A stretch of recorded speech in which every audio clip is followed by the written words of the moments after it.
Picture this. You are lying on a mattress of rough linen stuffed with rye straw in a timber and daub cottage in the village of Saint-Pierre, 20 leagues south of Paris. In the bitter winter of 1347, the February wind drives through the gaps between the oak planks, and your breath forms ghostly wisps in the frigid air that smells of wood smoke, unwashed bodies, and the sharp tang of the family's lone goat tethered in the corner. Your husband Guillaume's work-hardened hand finds yours, beneath the scratchy wool blanket woven from your own sheep's fleece. But this moment of warmth is broken by the wet cough of his father Bertrand, who sleeps on his straw pallet barely 3 feet away, his arthritic bones requiring the closest position to the dying embers.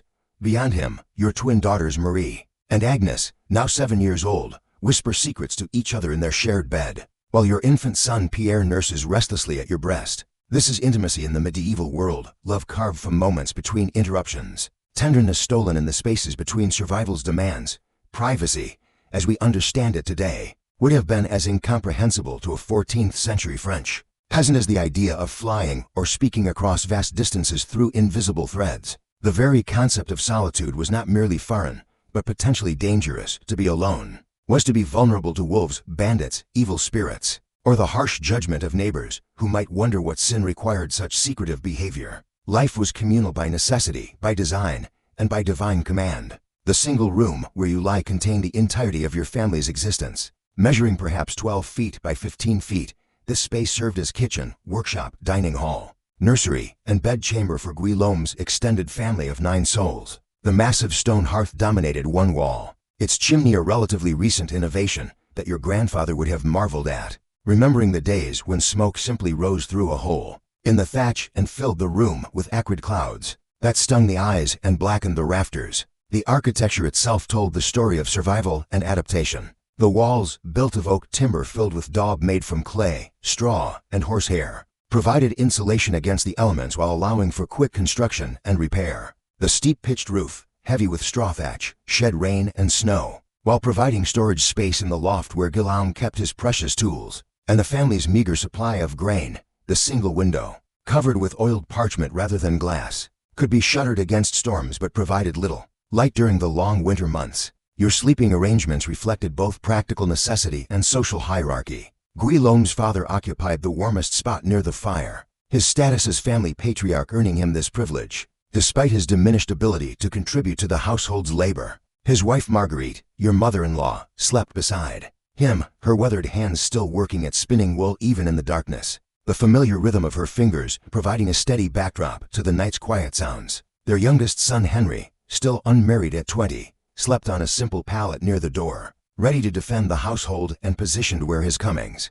and goings would disturb the fewest people. The bed you shared with Guillaume represented one of the family's most valuable possessions. The wooden frame, crafted by Guillaume himself during the long winter evenings of your first year of marriage, was built high enough off the ground to avoid the drafts and dampness that could bring fatal chills. The rope supports, woven in a complex pattern that Guillaume had learned from his father, could be tightened when they sagged and provided a surprisingly comfortable foundation for the precious mattress above. The mattress itself was a work of art born from necessity. The outer cover, sewn from the finest linen the family could afford, protected the stuffing of rice straw mixed with aromatic herbs that Marguerite gathered each summer from the surrounding meadows, lavender for its sweet scent and its ability to repel insects, mint for freshness, and chamomile for its supposed power to encourage peaceful sleep. During prosperous years, duck feathers gathered from the village pond might be added to the mixture, creating pockets of softness that seemed luxurious beyond measure.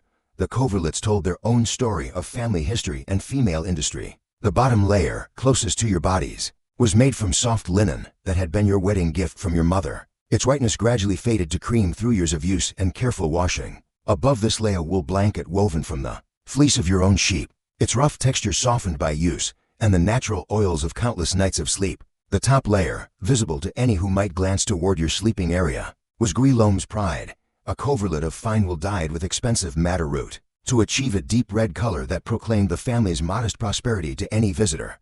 But luxury was relative in the medieval world, and your bed's comfort came at the cost of privacy. The sounds of 9 people breathing, shifting, coughing, and dreaming created a constant symphony that never truly ceased. Young Pierre's midnight crying might wake the entire household, while grandfather Bertrand's heavy snoring provided a reliable rhythm that others learned to sleep through. The rustle of straw as someone shifted position, the soft whispers of children sharing secrets, and the occasional grunt or mutter of troubled dreams, all combined to create an acoustic environment where silence was rare and solitude impossible. Yet, within this maze of humanity, you and Guillaume had learned to find moments of connection that transcended the physical limitations of your world. The development of these skills began during your courtship, when even brief conversations required elaborate charades of coincidental meetings and carefully orchestrated work assignments that brought you into proximity. Your families had arranged the match, but Islamic customs still required that you develop genuine affection for each other within the prescribed boundaries of proper behavior. The courtship had been conducted through a complex language of signals and symbols that the entire community understood but pretended not to notice. A particular arrangement of flowers in your hair when you worked in your father's garden might catch Guillaume's attention as he passed with his own father's cart. His choice to linger while examining your father's vegetables could communicate interest, while providing legitimate reason for conversation about crops, weather, and family news. The wedding celebration had been the village's social event of the year, with families from surrounding settlements gathering to witness your union and share in the feast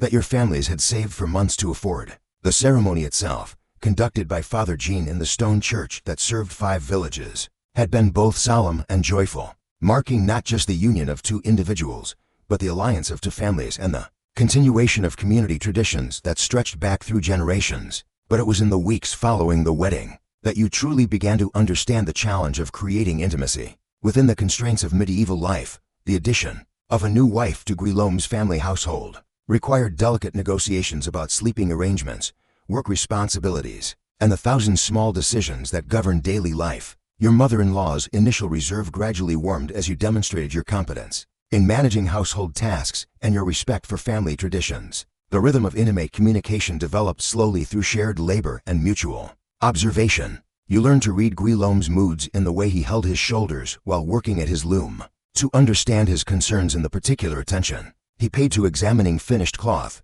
and to recognize his affection in the way he saved choice portions of food for your plate during evening meals. He, in turn, learned to interpret your needs through the songs you hummed while spinning, the care you took in arranging his tools each morning, and the particular attention you paid to his comfort when weather or work had strained his body.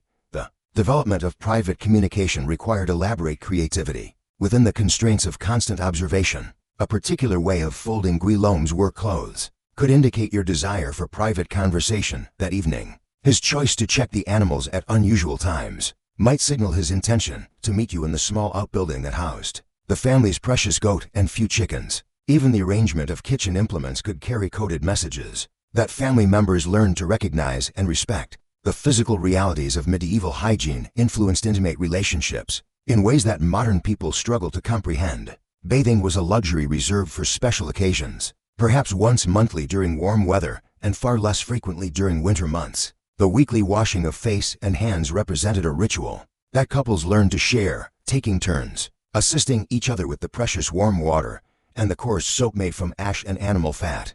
The changing of clothing followed seasonal patterns dictated by both weather and the availability of clean garments. The heavy wool and linen garments worn during winter months were rarely removed completely, creating challenges for intimate contact that required patience and careful navigation. The lighter clothing of summer offered more opportunities for physical connection, but also brought the challenge of maintaining modesty in the higher temperatures that made privacy even more difficult to achieve. The medieval understanding of the body reflected a complex mixture of Christian theology, classical medical knowledge, and folk wisdom passed down through generations of practical experience. The belief that physical intimacy within marriage was both blessed by God and potentially dangerous to spiritual health created contradictory pressures that couples had to navigate with care. The church taught that marital relations were holy when conducted with proper intention and restraint, but sinful when pursued for mere pleasure or without regard for procreation. The seasonal rhythms of agricultural life created natural patterns of opportunity and constraint for intimate relationships. The spring planting season brought exhausting days of work that began before dawn and continued until darkness made further labor impossible. The shared physical effort of preparing fields, sowing seeds, and tending young crops created legitimate reasons for couples to work side by side, their bodies moving in coordination as they performed tasks that required both strength and precision. Summer brought the longest days and the greatest opportunities for privacy through legitimate outdoor activities. The necessity of checking Distant fields, gathering herbs from the forest, or tending animals in far pastures provided couples with reasons to venture away from the constant supervision of family and neighbors. These expeditions carried real risks from wild animals, bandits, and the ever-present danger of accident or injury far from help. But they offered precious hours of relative solitude that couples learned to cherish and protect. The harvest season created a unique rhythm of community cooperation and family celebration that influenced intimate relationships in complex ways. The intensive labor required to gather crops before weather could destroy them meant that entire villages worked together in coordinated efforts that left little time or energy for private activities. Yet the successful completion of harvest brought celebrations that relaxed normal social constraints and created opportunities for couples to express their affection more openly than usual. Winter imposed the greatest constraints on intimate relationships while simultaneously creating the greatest need for human warmth and comfort. The bitter cold that could kill the unprepared made sharing body heat a matter of survival rather than luxury. Couples learned to find intimacy in the simple act of warming each other's hands, sharing breath in the icy air, and creating small pockets of warmth beneath layers of wool and fur that served as both protection and privacy. The medieval calendar, dominated by religious observances and agricultural necessities, created complex patterns of restriction and opportunity that couples had to navigate with careful attention to timing and propriety. The church designated numerous days throughout the year when marital relations were forbidden. Sundays, Wednesdays, and Fridays were times for spiritual focus rather than physical pleasure. The 40 days of Lent brought extended periods of abstinence that tested couples' ability to maintain emotional connection while denying physical expression. Yet these same religious constraints provided frameworks for understanding intimate relationships as sacred rather than merely physical. The belief that marriage was a sacrament blessed by God meant that proper intimate relations between husband and wife were forms of prayer and worship rather than simple indulgence. This theological understanding created possibilities for spiritual intimacy that complemented and elevated physical connection. The role of pregnancy and childbirth in medieval life created additional rhythms of intimacy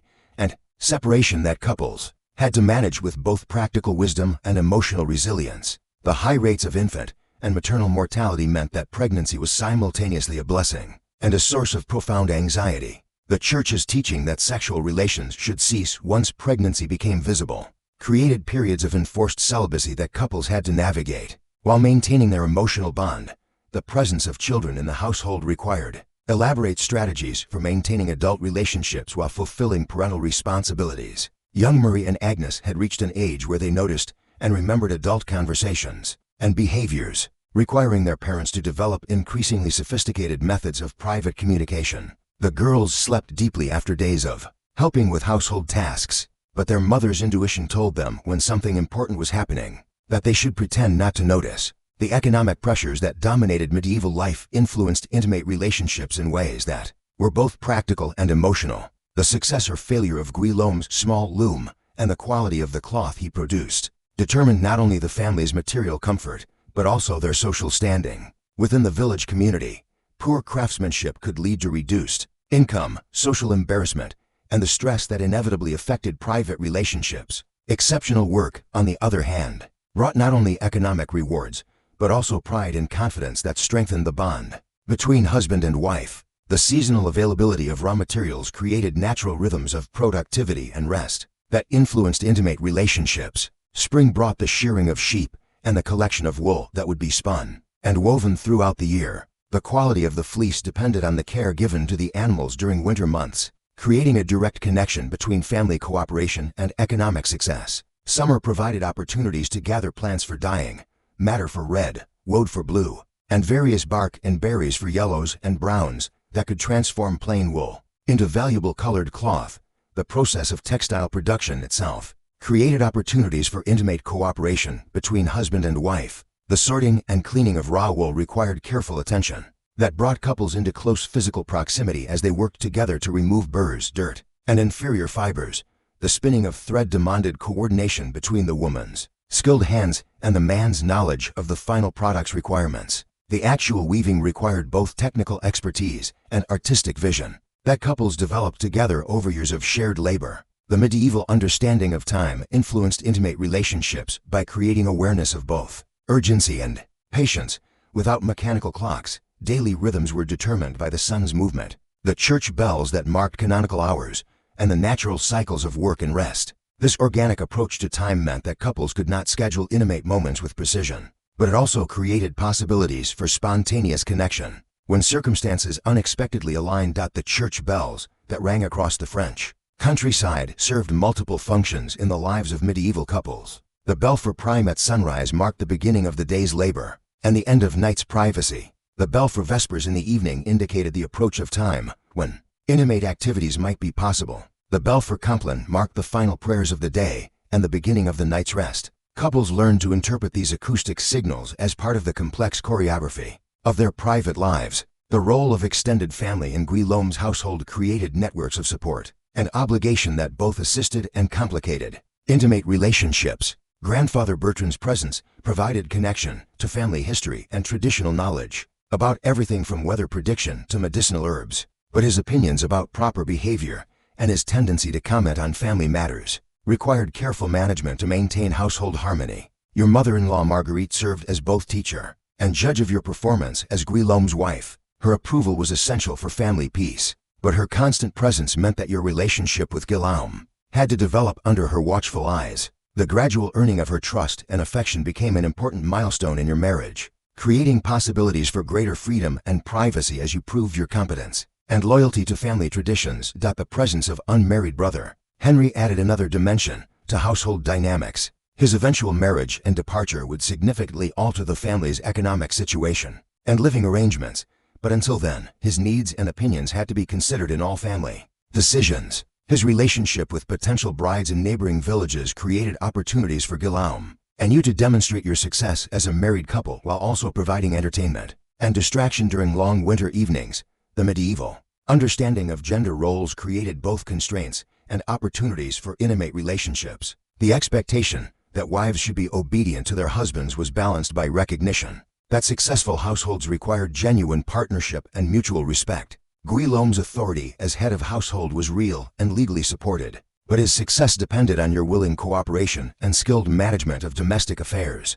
The division of labor between husband and wife required intimate knowledge of each other's abilities, preferences, and daily rhythms. You learned to anticipate Guillaume's needs for specific tools or materials, while he developed understanding of the precise timing required for bread baking, ale brewing, and the countless other tasks that kept the household functioning. This practical intimacy created bonds of mutual dependence that strengthened romantic love through shared accomplishment and pride. The preparation of food provided daily opportunities for intimate cooperation that were both necessary and emotionally satisfying.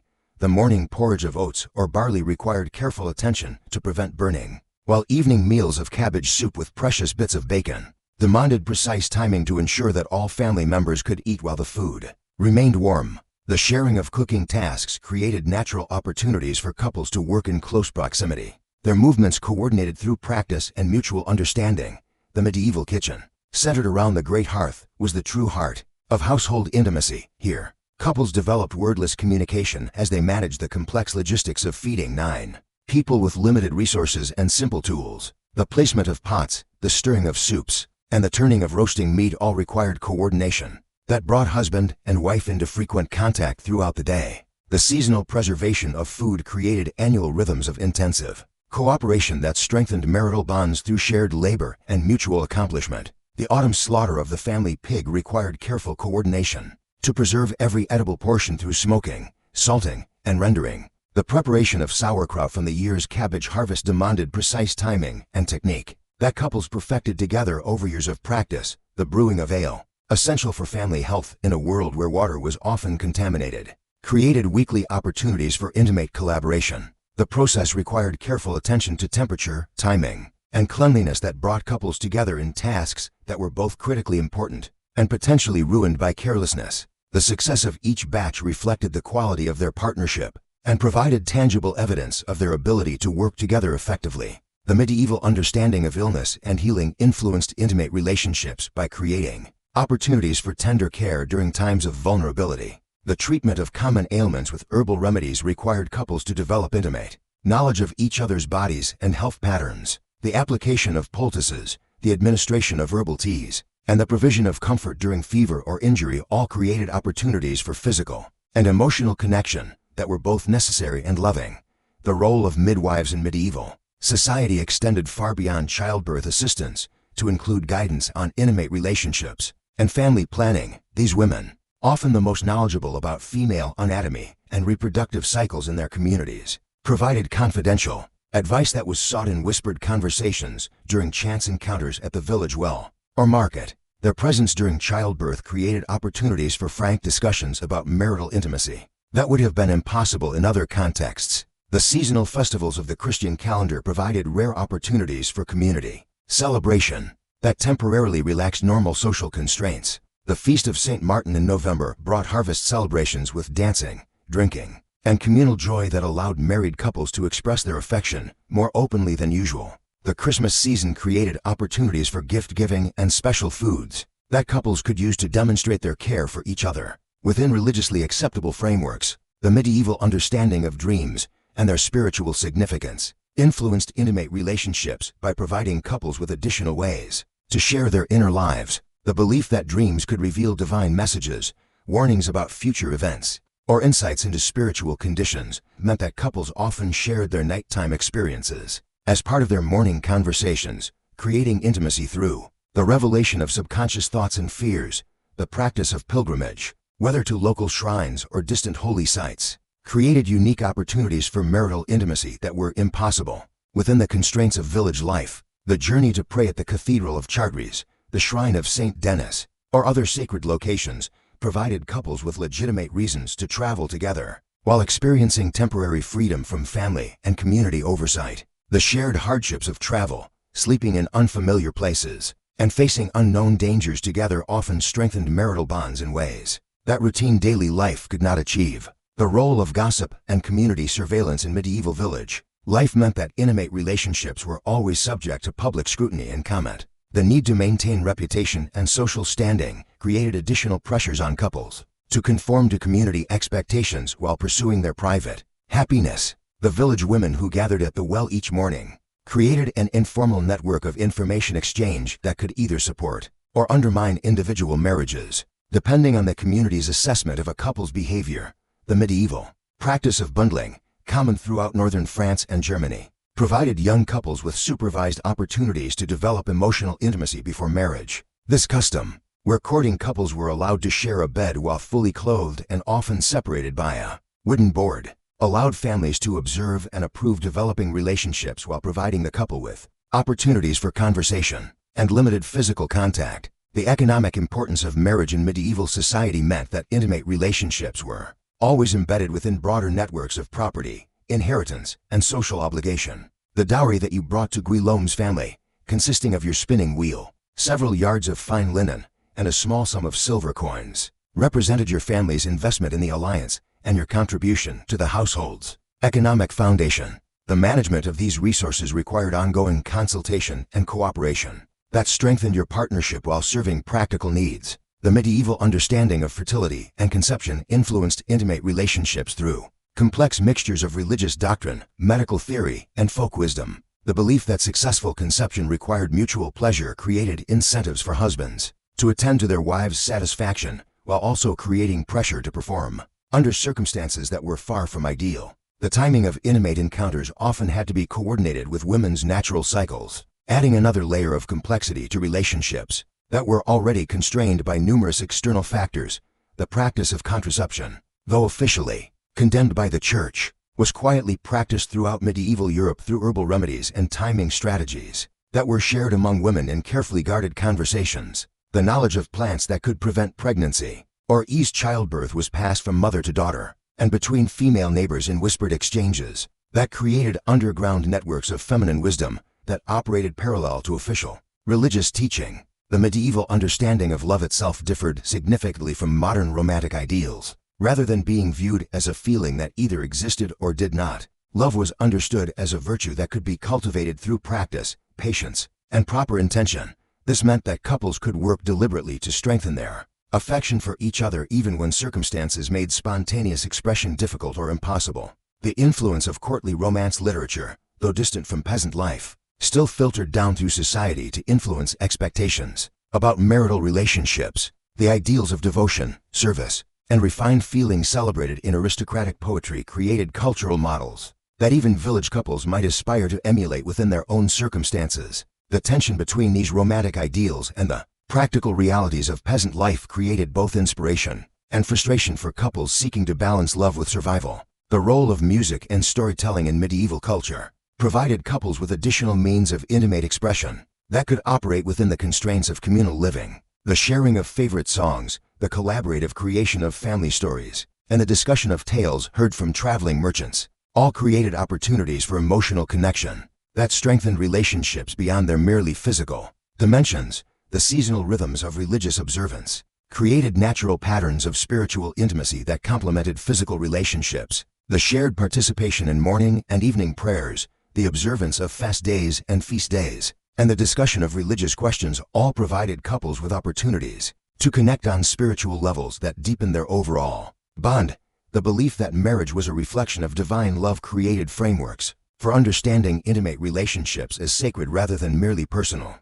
The practice of confession provided formal opportunities for couples to address conflicts and seek guidance about their intimate relationships within religious frameworks. Though confession was individual rather than communal, the advice received from Father Jean often influenced how couples understood their mutual obligations and resolved disagreements that rose from the stresses of their daily lives. The medieval understanding of honor and reputation influenced intimate relationships by creating awareness that private behavior had public consequences. The need to maintain family honor and avoid scandal required couples to balance their personal desires with community expectations, creating additional pressures that could either strengthen their partnership through shared challenges or strain their relationship through external conflicts. The role of seasonal weather patterns in medieval life created additional challenges and opportunities for intimate relationships. The spring rains that were essential for crop growth also made travel difficult and confined families to their homes for extended periods. The summer droughts that threatened crop survival created stress and anxiety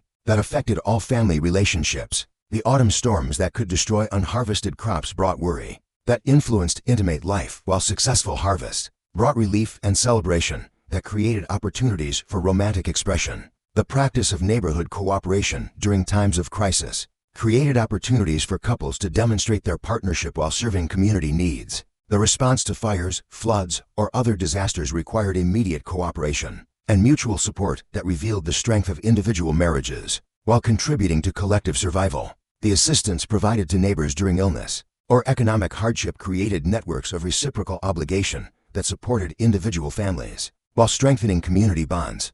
The medieval understanding of old age and its effects on intimate relationships reflected both practical realities and cultural expectations about the life cycle. The gradual decline of physical capabilities required couples to adapt their intimate life to changing circumstances while maintaining emotional connection and mutual care. The wisdom and experience of elderly family members provided guidance for younger couples while also creating examples of enduring love that could survive decades of shared hardship. The practice of apprenticeship and domestic service created additional household dynamics that influenced intimate relationships. The presence of young people from other families required careful attention to appropriate boundaries while acknowledging their needs for guidance and protection. The relationships between masters and servants, though hierarchical, often developed emotional dimensions that affected household harmony and the privacy available to married couples. The seasonal celebrations that marked important transitions in medieval life provided opportunities for couples to participate in community activities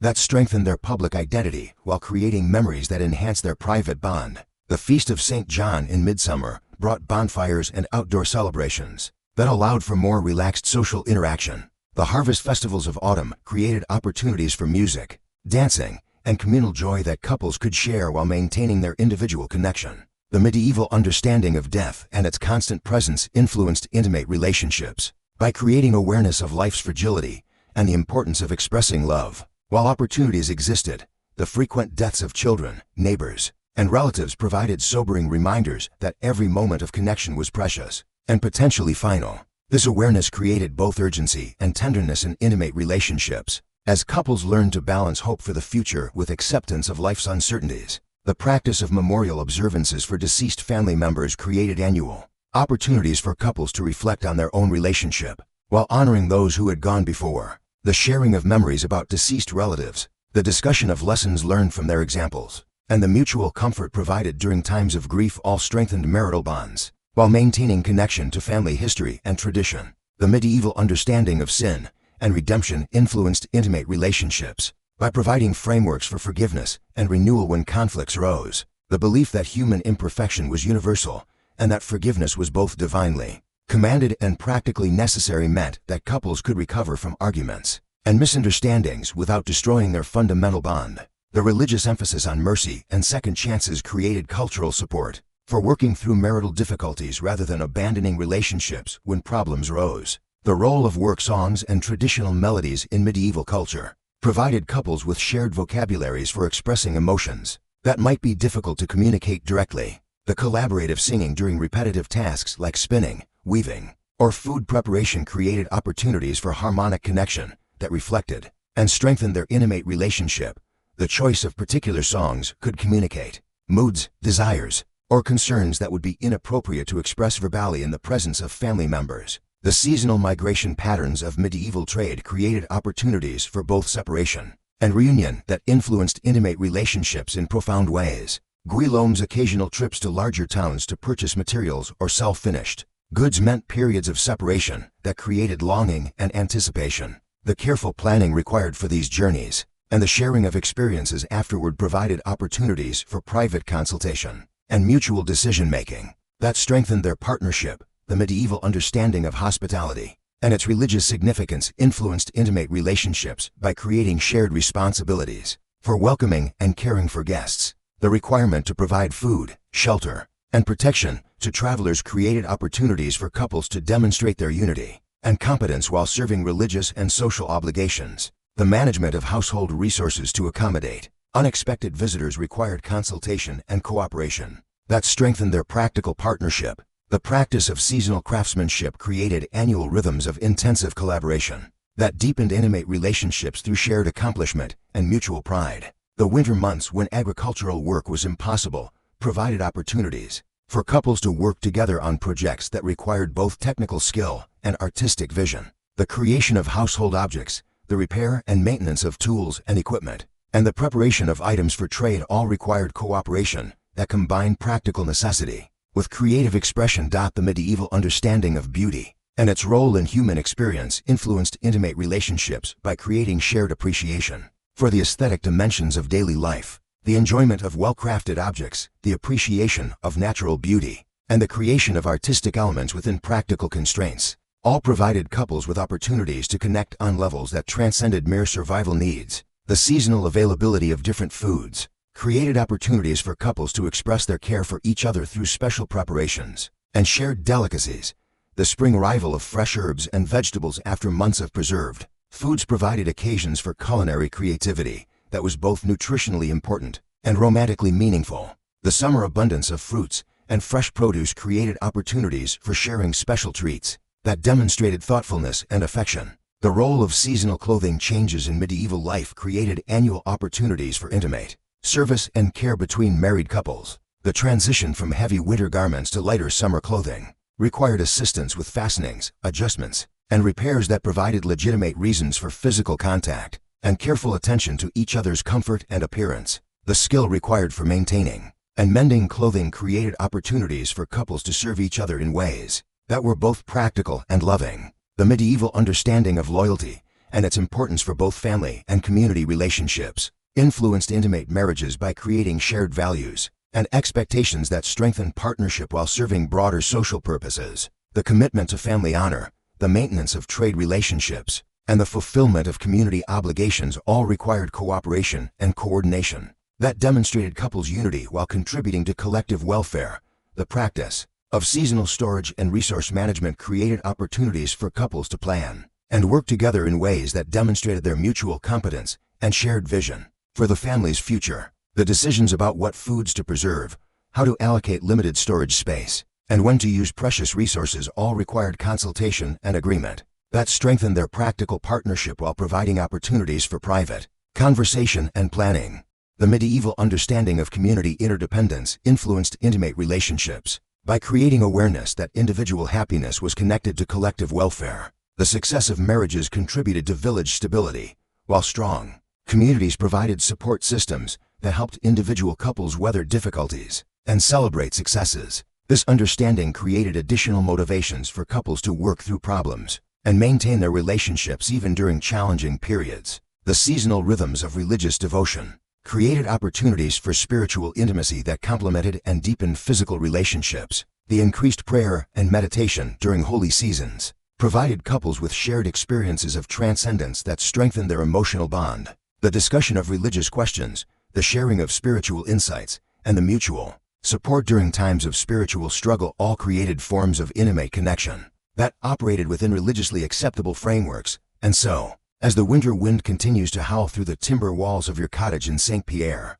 and Guillaume's breathing gradually deepens into the rhythm of sleep beside you, you understand something profound about the nature of love and intimacy that centuries of individual privacy may have obscured. True intimacy was never about the space you could claim for yourselves, but about the connection you could create within whatever constraints the world imposed. In the soft glow of dying embers, listening to the gentle sounds of your sleeping family and feeling the steady warmth of your husband's body beside yours, you realize that privacy was not the absence of witnesses, but the presence of understanding. Love was not the luxury of solitude, but the art of creating sacred moments within the ordinary rhythms of shared life. The medieval world, for all its hardships and limitations, taught its inhabitants that the most profound connections between human beings could flourish not despite communal living, but because of the deep bonds of mutual dependence, shared struggle, and collective hope that made survival possible and joy achievable even in the darkest and coldest of times. Your intimacy with Guillaume was measured not in stolen hours of complete privacy,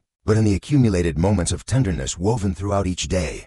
The gentle touch of hands while passing tools, the shared smile over a well-made piece of cloth, the whispered word of encouragement during times of stress, and the quiet comfort of bodies pressed close together while wind and weather raged outside your small but sufficient shelter. In a world where love had to be both practical and transcendent, where intimacy required both creativity and patience, you had learned that the greatest treasures were not those that could be possessed in isolation, but those that could be created together in the warm glow of shared firelight, surrounded by the breathing of those you loved and protected.